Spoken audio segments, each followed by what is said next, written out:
Funcionou, Bruno. Boa noite, então, alunos, né? Vamos começar hoje mais uma aula de Física 1, hoje, dia 29 de abril.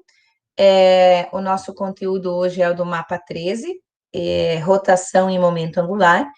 Então, quando a gente fala dessa disciplina de rotação e momento angular, algumas coisas a gente já viu no decorrer do ano ali, tá? Uma das coisas que a gente já viu, por exemplo, foi o momento em corpos rígidos, né? Que a gente fazia lá a força vezes a distância, e nós calculávamos esse momento em relação, por exemplo, a vigas ou a partículas em repouso, né? Tá? Agora a gente vai ver algumas relações entre essa rotação, tá? Velocidade angular e momento de inércia. Então, para isso, eu vou compartilhar aqui a minha tela com vocês, para que a gente possa estar acompanhando aí os slides, né, que estão dispostos lá no mapa. Então, depois, quando vocês tiverem dúvidas, é só vocês é, acessarem lá o mapa, tá? E aí, no final também dessa aula, depois da gravação, eu vou estar dispondo para vocês a gravação lá no Moodle também, o linkzinho, né, do videozinho da gravação, para que vocês possam estar acessando mais tarde também, tá? Então, aqui, ó, quando a gente começa com esse movimento de rotação, tá? O que que nós temos, então, aqui? Toda vez que a gente fala dessa dinâmica de rotações aqui, a gente imagina, por exemplo, né, você pode ter aí a rotação em torno de um eixo, né, que é o que mais acontece no nosso dia a dia. Por exemplo, aqui você tem um eixo, vai ter uma polia aqui, qualquer coisa, né, que vai girar, tá? Então, isso daqui vai me dar um momento de rotação em relação a esse eixo que eu tenho aqui. Uma outra forma de rotação, por exemplo, é um carrossel, né? Aqui tem um desenho do carrossel. O próprio movimento da Terra em torno do planeta, né? Isso vai me dar movimentos de rotações. Então, a gente tem as questões do afélio e do periélio, né? São regiões mais próximas e mais distantes do Sol. Então, tudo isso são dinâmicas de rotações que a gente pode ter. Uma das coisas que a gente já observou lá na Física 1 é que a gente falava que o somatório de todas as forças, né, tem que dar zero. Isso indica o quê? Que o meu corpo está em equilíbrio, né? Ou seja, eu consigo fazer uma condição de equilíbrio quando eu tenho a somatória de todas as forças igual a zero. Então, significa o quê? Que a força resultante vai ser nula, tá? E isso me dá uma condição de equilíbrio.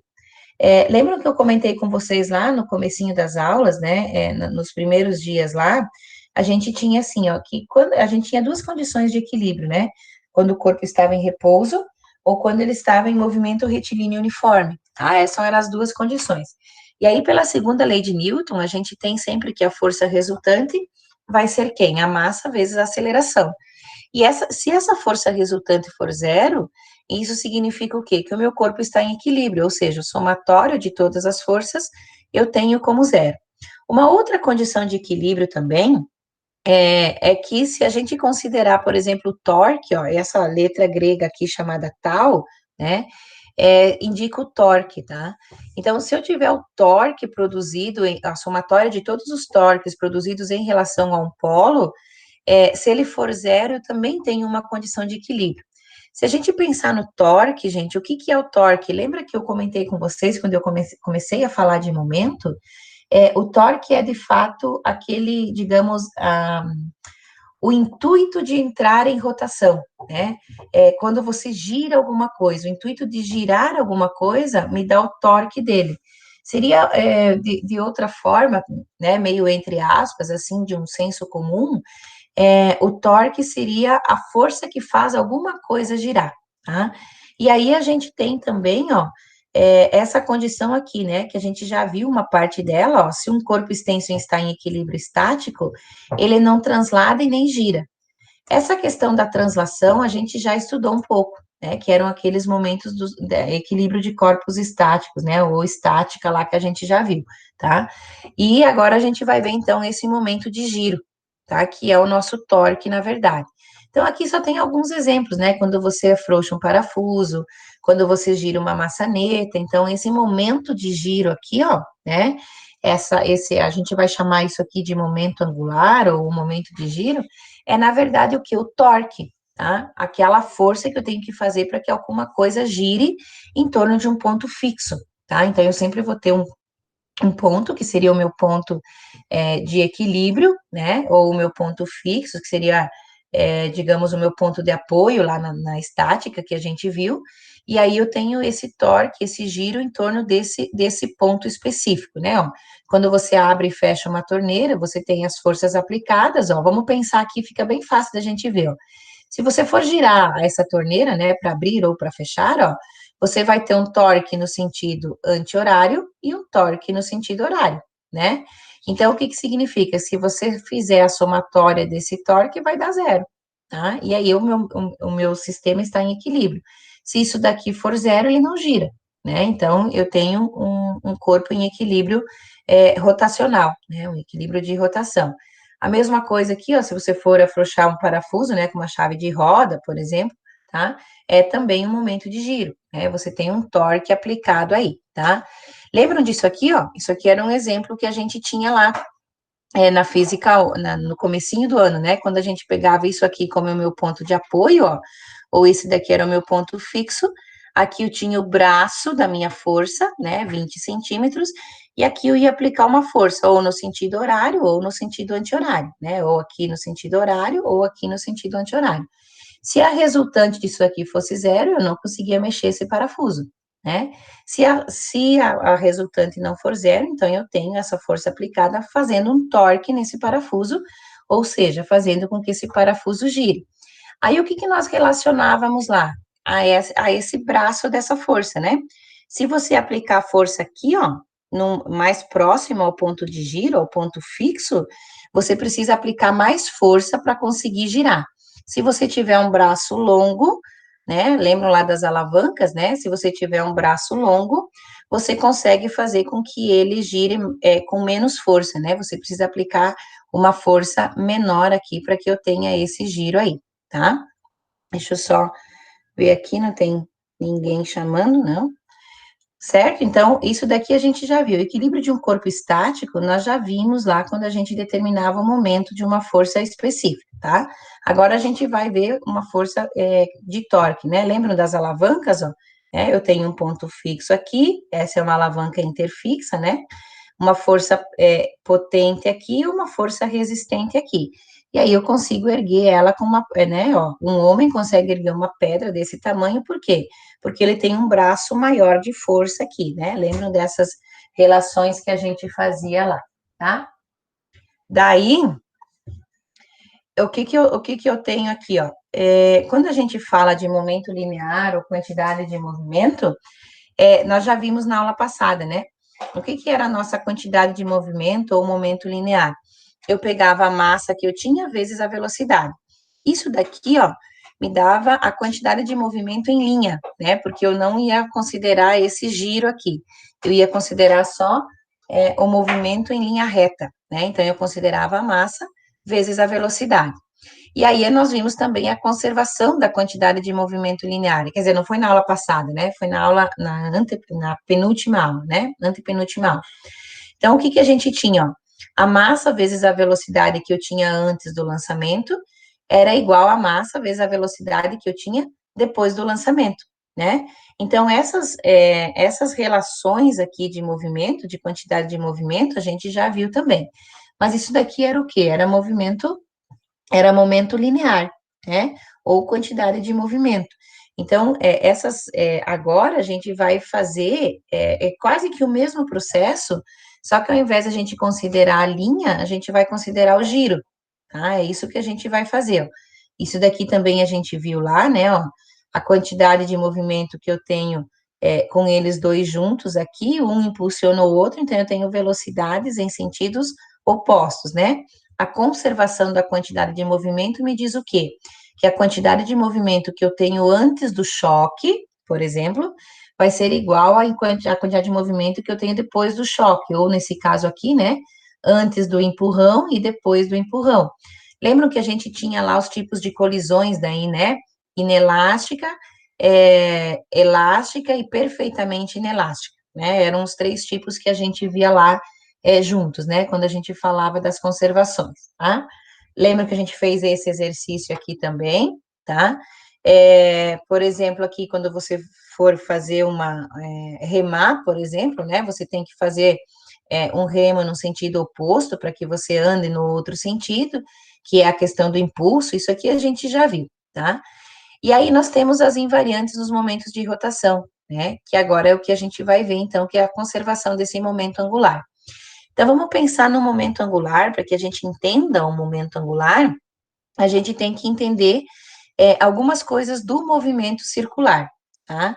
Então, para entender alguma coisa aqui do movimento circular, tá? Estão me ouvindo aí, Gabriel, Bruno, Eduardo? Tranquilo? Sim, prof. Beleza, então. Tudo Então, certo. ali, ó. Tranquilo. Tranquilo? Professora, Oi, beleza. Então, ali, ó, as grandezas no movimento circular, então, as principais delas são, tá? Nós temos a velocidade tangencial, que é a velocidade normal, tá? A velocidade angular, que é esse ômega que nós vamos ter aqui, ó, tá? Esse ômega que a gente vai ter vai ser em relação ao raio que ele percorre aqui, ó, tá? Ao raio, claro, né, de movimento, e ao ângulo de movimento. Vocês vão ver que a gente vai ver assim, ó, que a velocidade linear ela é ômega vezes r, ou seja, essa velocidade tangencial ou linear, né, que é a mesma coisa, vai ser o ômega, que é a nossa velocidade de ângulo, vezes o raio, ó, tá? Por que é vezes o raio? Pensem comigo assim, ó, se eu tivesse três pessoas diferentes aqui, ó, uma nesse ponto aqui, desse primeiro ângulo, uma nesse ponto desse segundo ângulo e uma outra nesse terceiro aqui, ó, se elas fossem correr essa trajetória de 360 graus, é óbvio que essa daqui do meio, ó, ela precisa desenvolver uma velocidade bem menor, porque ela tem um percurso bem pequeno para fazer. Ó. Mesmo que o ângulo seja o mesmo, né, 360 graus, vamos pensar assim, para elas darem uma volta, essa aqui da extremidade de fora tem que percorrer uma distância muito maior. Por quê? Porque ela está afastada do centro, ou seja, o raio dela é bem maior. Então, a velocidade tangencial tem a ver com esse raio, tá? Então, a velocidade angular, ela pode ser a mesma, ela pode se manter constante aqui, mas a velocidade tangencial não. Por quê? Porque ela depende desse raio, ó, tá? Quanto mais afastado eu tiver do centro, para que eu chegue junto com essas pessoas que estão mais no meio, eu preciso desenvolver uma velocidade bem maior, né? Para que eu percorra esses 360 graus no mesmo tempo, né? Então, essa velocidade angular agora vai ser muito importante para a gente determinar essas grandezas. A aceleração tangencial e a aceleração centrípeta, lembra da aceleração centrípeta da última aula? Que era a velocidade ao quadrado dividido pelo raio? Agora também ela vai aparecer aqui. Por quê? Porque nós estamos desenvolvendo movimentos circulares, tá? A nossa velocidade angular e o nosso movimento circular vai estar aqui, ó. Então, está aqui, ó. Essa aqui é a nossa velocidade angular, tá? É a velocidade, né, que está relacionada com a rapidez com que eu descrevo o ângulo de 360 graus, certo? Ou um ângulo de 30, ou um ângulo de 40, enfim, tá? A direção dessa velocidade aqui, ó, a direção e o sentido dessa velocidade angular, ela é sempre perpendicular ao plano. O que isso significa? Ó? Que se eu estou girando aqui, ó, o meu disco, né, ó, ele está girando aqui na horizontal. Qual que é a direção e o sentido da velocidade angular? Ó? É vertical, tá? Então, a direção e o sentido da minha velocidade tangencial, ela é sempre perpendicular ao plano de rotação, ó. Então, ele rotaciona aqui, vamos pensar basicamente, né, ó. Ele rotaciona aqui na horizontal, esse disco, e a direção e o sentido da minha velocidade angular vai estar na vertical, tá? É isso que eu determino como velocidade angular, ok? Então, quando a gente tem essa velocidade angular agora, com a velocidade angular a gente pode determinar isso, ó, que é o nosso momento angular. Quem que é o nosso momento angular, então? É uma grandeza vetorial que está associada àquela velocidade de giro, tá? Ou ainda, a gente diz que ele pode estar associado à inércia de rotação, tá? E essa inércia de rotação a gente vai conhecer como momento de inércia, ok? Então, olha, o que é o meu momento angular, tá? Uma grandeza vetorial, né? Uma grandeza física vetorial, que vai estar associada a quem? Ao momento de giro, a minha velocidade angular, tá? De rotação, e ao momento de inércia, ou seja, de certa forma, né? Quanta massa está girando aqui em relação a um ponto fixo qualquer, ó. Então, vejam aqui, ó, como é que nós vamos calcular isso daqui, ó, tá? O meu L vai ser o meu momento linear, tá? Momento linear vai ser o L. Esse I é o meu momento de inércia. E esse ômega é a minha velocidade de giro, tá? A minha velocidade angular. Esse I aqui, ó, que é o meu momento de inércia, eu posso fazer ele como a massa que você está girando, vezes o raio ao quadrado. Quem que é, nesse caso aqui, o raio? Pensem que seria esse raio desse pneu aqui, tá? Então, eu tenho uma velocidade angular, né? Que é a velocidade de giro. Eu tenho o raio desse pneu aqui, provavelmente eu tenho a massa desse sistema, tá? Então, eu consigo calcular, ó, eu posso calcular o momento de inércia, e com o momento de inércia eu consigo calcular o momento linear. Ou eu posso relacionar as duas coisas, né? Ó, porque se eu substituir esse I aqui, ó, vai ficar quem? M vezes R ao quadrado vezes ômega, tá? Então, eu posso fazer também isso daqui, juntar, ó. Pegar o M vezes o R ao quadrado e jogar aqui, né? E vezes o meu ômega, que é a minha velocidade angular. Isso daqui a gente chama de ômega, tá, gente? Esse W enfeitadinho aqui, ó, vai ser o nosso ômega, que vai simbolizar a velocidade angular para a gente, tá? É bem simples de calcular dessa forma aqui. Depois eu vou mostrar para vocês, ó, que se eu tivesse aqui, ó, né, ó, eu ia representar o meu momento como sendo isso daqui, tá?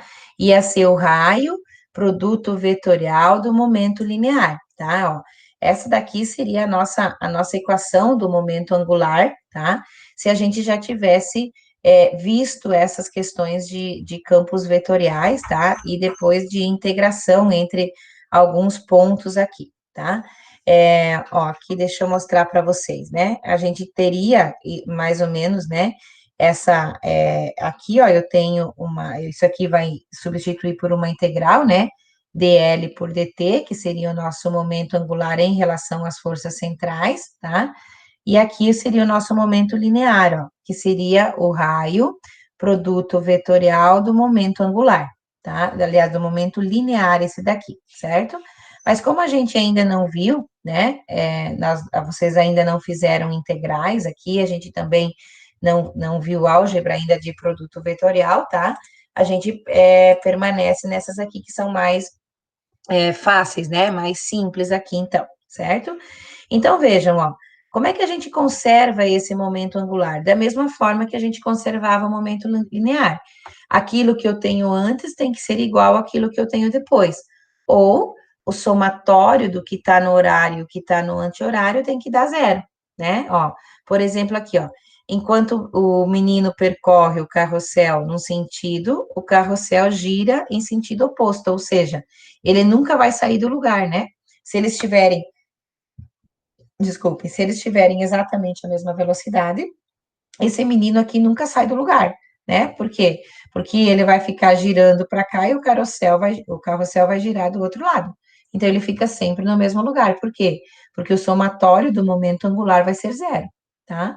Isso a gente pode observar. Por exemplo, aqui, ó, isso daqui também, né?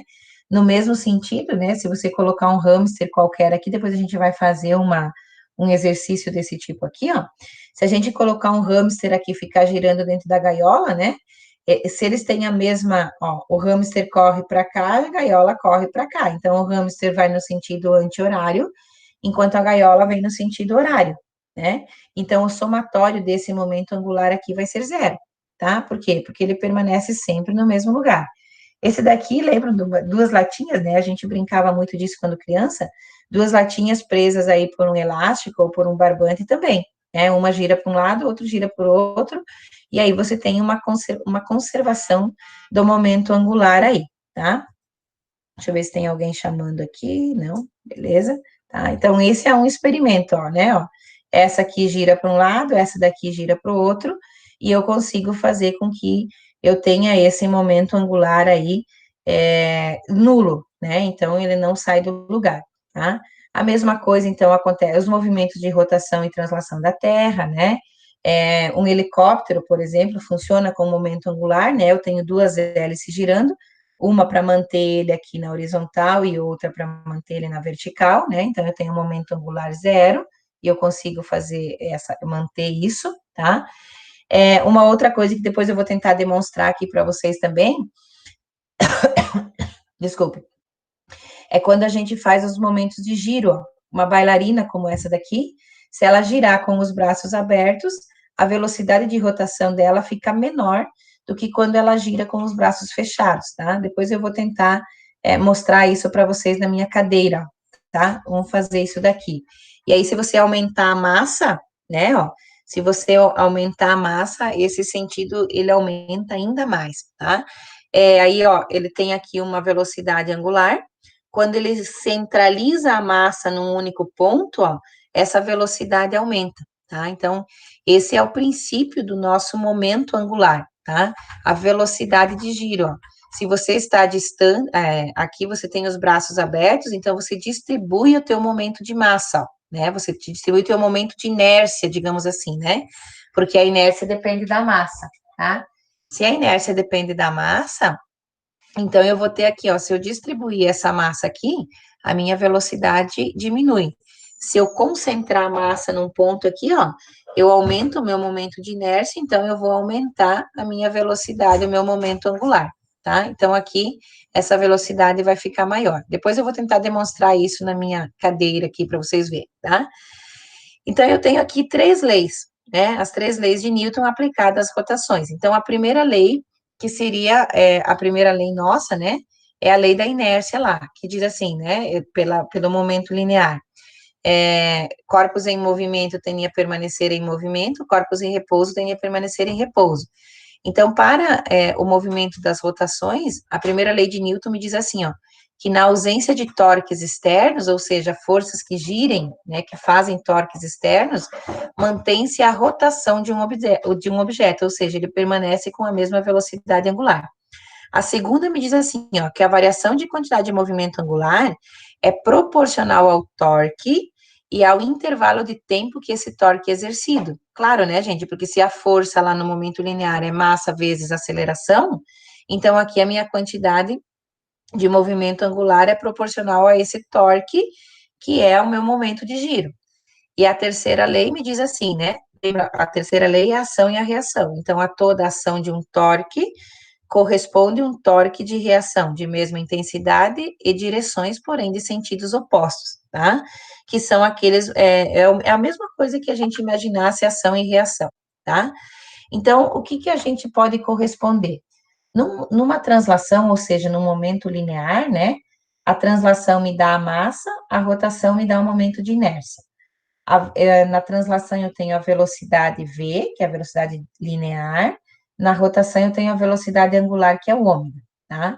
Na translação eu tenho o momento linear, que eu posso chamar de Q, lembro que na outra aula a gente usava o Q maiúsculo, e aqui tá errado, né? O momento angular L, tá? Na translação a gente tem a força, tá? Na rotação nós vamos ter essa força, agora não vai ser mais uma força, vai ser um torque, que na verdade, lembra que eu comentei com vocês? Esse torque é, de certa forma, entre aspas, né, a força que faz com que eu gire alguma coisa, tá? Só que força a gente usa na linha, né, na translação, e no giro a gente diz que essa força é chamada de torque, tá? E aqui nós vamos ter a aceleração linear, né, força igual a massa vezes aceleração, e aqui nós vamos ter a aceleração angular ômega, lambda, então, tá? Existem algumas condições que a gente não vai entrar muito no mérito aqui, que são os tipos de equilíbrio para corpos diferentes, tá? Por exemplo, ó, quando a gente tem um cone, eu tenho um centro de massa diferente, quando a gente tem uma esfera, a gente tem um corpo de massa diferente, tá? Então, esse momento de inércia que a gente conhece aqui, tá? Esse momento de inércia, ele tem a ver com a distribuição de massa desse corpo, né? Vocês sabem que para a gente colocar um cone dessa forma aqui é bem simples, né? de você equilibrar esse cone dessa forma aqui. Mas para você equilibrar esse cone assim, ó, ao contrário, não é tão simples assim, né? A mesma coisa acontece com essa esfera aqui. Quer dizer o quê? Que depende da onde você posiciona, tá? Então, eu vou ter um centro de massa distribuído aqui de forma diferente, dependendo do meu ponto de apoio. E, consequentemente, o meu momento de inércia vai ser distribuído um pouquinho inverso, né? Então, aqui também a gente tem a mesma coisa, tá? Isso daqui a gente já calculou, né? São corpos rígidos, né? Ó, isso daqui é um corpo rígido, a gente já fez alguns exercícios parecidos com esses. Outros aqui a gente tem, né, movimento circular, que são os satélites em órbitas, e na aula passada a gente fez, né, algumas coisas circulares, por exemplo, um carro em cima de uma lombada, um carro na depressão, enfim, né. Aqui a gente tem os acoplamentos das polias, tá, que também são feitas de giros, né. Eu lembro que eu tenho dois tipos de acoplamentos, né, por engrenagens, como esses aqui, né, dentadas, ou por uma correia. Tá? Esse daqui, a princípio, eu tenho uma frequência angular um pouco diferente desse daqui, né? Porque esse daqui, ó, eles não estão centrados, ó, esse aqui e esse aqui, eles não têm o mesmo eixo, né? Cada engrenagem ou cada polia dessas, elas funcionam com um eixo independente, tá? Mas eu tenho aquelas que estão dentro uma da outra que funcionam daí com o mesmo eixo, e a gente tem algumas coisas um pouquinho diferentes lá, tá? Então, vejam, gente, de certa forma, o que nós precisamos mais especificamente entender no momento angular?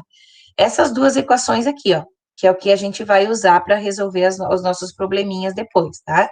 Então, eu tenho aqui o momento linear, né, que é o momento de inércia vezes a velocidade angular, e esse meu momento de inércia vai ser a massa vezes o raio ao quadrado, tá?